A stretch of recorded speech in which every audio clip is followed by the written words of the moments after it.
Tonight on Newsnight Scotland, in the second in our series looking at the cost of care, we'll be looking at the ethics and choices we face. Who should get care, who shouldn't, and have we even begun to come to terms with the scale of the issues we have to confront? Good evening. Who deserves to receive the full support of the state when it comes to social and health care? Who makes those decisions and why? Is there such a thing as the deserving and the undeserving? Should the family, rather than the government, be the main provider of care, regardless of how difficult and painful that may be?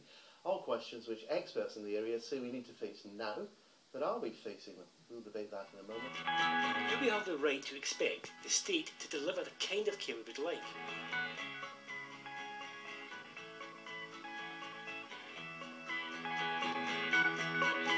Or are we going to be forced to take personal responsibility to contribute and save towards our own care? Now, at the moment, for example, healthcare terms, we're fully insured because healthcare is free at the point of delivery. But we have a very mixed economy in terms of the insurance that is provided by the state for social care. So, for example, we can get personal care free, but then other forms of care we may have to pay for at market rates, and these can be quite onerous. Oh, that was lovely, thanks very much. Yes, it is our responsibility, and my husband and I intend, as long as possible, as far as we possibly can, to look after our son at home. The chances are Jonathan will survive into at least mid-adulthood. So yes, it is a concern that we'll become older carers, and it's maybe a position that we're really coming to realise that we're in for the long haul. You know, we thought we might lose him sooner than we have. Ultimately, who will make these decisions? Well, I'm joined now by Joe Armstrong, who's an economist with the CPPR and chair of Enable Scotland. Andrew Lowe is the director of social work for Dumfries and is also the president of the Association of Directors of Social Work. And Pam Duncan sits on the board of directors for the Disabled People's Organisation Inclusion Scotland. And well, first of all, Pam Duncan, is this a picture there that you recognise? Are people who use these services being told that things are not affordable? Absolutely. We're hearing across the board, oh, we're not in the good times now. And I suppose I have to ask the question, did I sleep through the good times? Because I don't remember when times were affluent and we had plenty of money to meet people's needs. People are increasingly being asked to contribute more towards the cost of their own social care, and they're also increasingly getting less and less of social care for what they're paying and for what the state is offering. So we're hearing of situations where people are being left essentially in incontinence pads for 12 hours because it's cheaper to do that than it is to provide direct support to the person to help them use the loo. So you're not going to be able to have the social care that you want to access your human rights in society. We're also being told that we need to use resources differently and equitably, and how are we going to go about that? And these are really big issues. Low, you're coming at this in a way. You have to make these decisions. Are these decisions the kind of decisions you're having to make? Are you having to say to people, sorry, you either have to pay more? I mean, right across Scotland, because you're also from the EDSWs, yeah. Is that what your directors are having to do?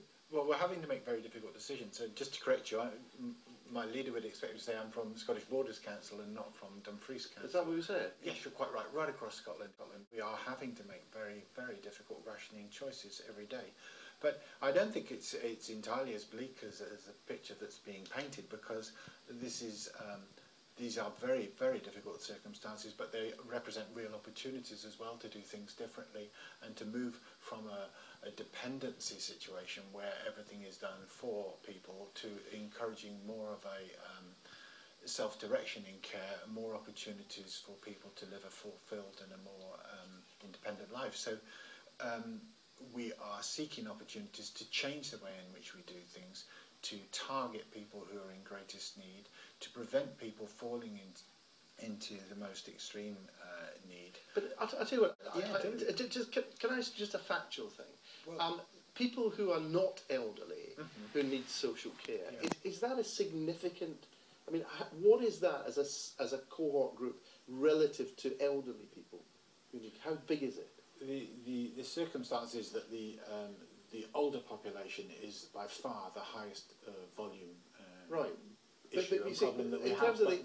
But the younger adult population and the childcare population, which was mentioned on your film, is the population of people who very often have complexity of need and very high levels of cost. But I mean, sorry to be put so bluntly, but the point I'm trying to get at is if this is a small proportion of people, yes, it may be that people are living longer because of advances in medical technology, but if it is a small proportion of people, it should be manageable, whereas when we're talking about all of us living longer when we get older and being healthier for longer but needing medical care and social care, that's a potential, and with advances in medical technology, that's potentially unquantifiable. I mean, it's almost a limitless cost. So there is a distinction, isn't there? Well, the society has to make choices. We do it all the time. When I came into social work in 1979 in Dundee, people lived in long-stay hospitals, make no doubt about it. There's been a transformation in the last 30 years in the way in which we consider people's rights to live independently, and that's been a fantastic transformation.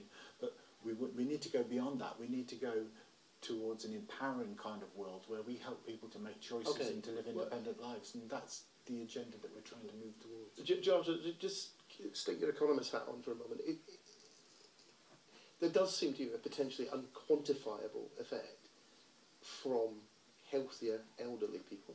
Yes, I mean, I think it's not quite the same thing with younger people, is it? People with a lifetime disability, it is quantifiable to some extent, although actually most local authorities don't actually know how many people they've got. I think it's important to remember also from your package that the majority of care is provided by people in their own homes, by their own families. And there are charges. There is a charging structure in place. And there are also charges being imposed upon and growing increasingly so from local authorities for some of the care that was traditionally deemed to be free. And are these charges means tested? They will be means tested. They are means tested. Yes. And is that fair? I mean, there's an obvious argument to say that in cases where a family is taking care of someone who is severely disabled, that should be entirely socialised, if you like, rather than. I think it's also maybe perhaps worthwhile thinking, just stepping one step further back again. The choices that are having to be made are not just the choices within the healthcare groups. The choices that are having to be made at the Scottish Government level or within local authorities between what proportion of the fund goes to health, what proportion goes to local authorities, and within the local authority budget, what goes to social work, what goes to education, what goes to school, to roads or leisure. We've got a. We have a framework for even. We don't even have a discussion around that, but we've also have this implicit set of choices that have been made, which says we want to give bus passes to people over 60. That group are deemed to be sufficiently important enough to give them free bus passes. We want to give free prescriptions, free eye tests. Duncan, where do we go from here?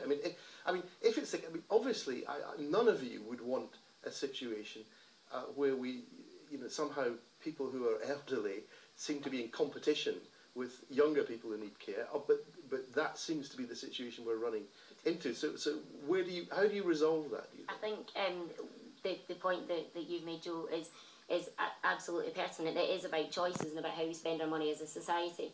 One of the things that has become evident to me over the past few years, I would say, is about the value we place on social care and what we consider it and how we consider it and how we budget for it. So, for example, if we were having a similar debate about the NHS, if we were having a similar debate about rationing NHS services or whether or not we should expect the local community to chip in a little bit to help you in terms of the NHS, I think we would have a completely different debate around it. Society seems to value that as something that it considers to be absolutely essential. Well, I'll tell you what one difference would be that everyone from would be pretending that rationing didn't happen in the NHS, where at least you guys are being fairly upfront about the fact that it happens all the time. I think you're absolutely right. Yeah, of course, you're absolutely right, and there is rationing there. But at the end of the day, we value something like the structure of the NHS. When we're talking about social care, we get into debates about, we almost treat it in some ways in the same way that we look at how we determine budgets for bin collection or what we do with other things in the local area. So, for example, I don't think we would ever consider asking people to contribute almost 70% of their income in some cases, of their disposable income, in order to just basically get out of bed in the morning if it was considered to be something that was part but of that kind realistically, of system. I hear what all you talk about empowerment. Realistically, you are going to have to ask people to contribute 70% or more of their income to that, because you're not going to have very much choice, are you? But don't underestimate what I'm saying about empowerment, because it's absolutely vital. It's the thing that is getting people back and contributing in society, people who previously wouldn't have been able to do that, who are being encouraged, supported to take control of their own care, to choose the people who provide the services that support them, who get actively involved. That is both cost effective and importantly, we're getting the most out of running people. out of time. No, I realise that, but but it's important. but the problem with that, Joe, isn't it, is that the very cuts that are making this more difficult are caused by a recession, which also makes it more difficult to carry out that kind of agenda. Yes, but I think certainly if I put my Enable Scotland hat on, if you ask people what do you want to spend your £100,000 a year on, or what do you want to spend your £50,000 a year on, I can guarantee you they will find different ways of spending it, get far better outcomes from it, and actually save money. So it's about giving choice, it is about empowering, and that will create some of the savings necessary. So what do you mean? That there's a pot of money, as it were, that's provided as social care? Yes. And you want... At the moment, there is a drive. People who are receiving this should have a choice of how it's spent. Yes, but I mean that's absolutely essential, and we would never deny that as a positive agenda. But you can only do so much with the money you get if the money you get is being restricted to the point that it's almost not going to give you the empowerment that you are seeking, that you say. All right, we're going to have to leave it there. Look, my apologies, we don't have time for the papers tonight. That's a mixed bag anyway. That's all for this week. We'll be back next week. Until then, good night.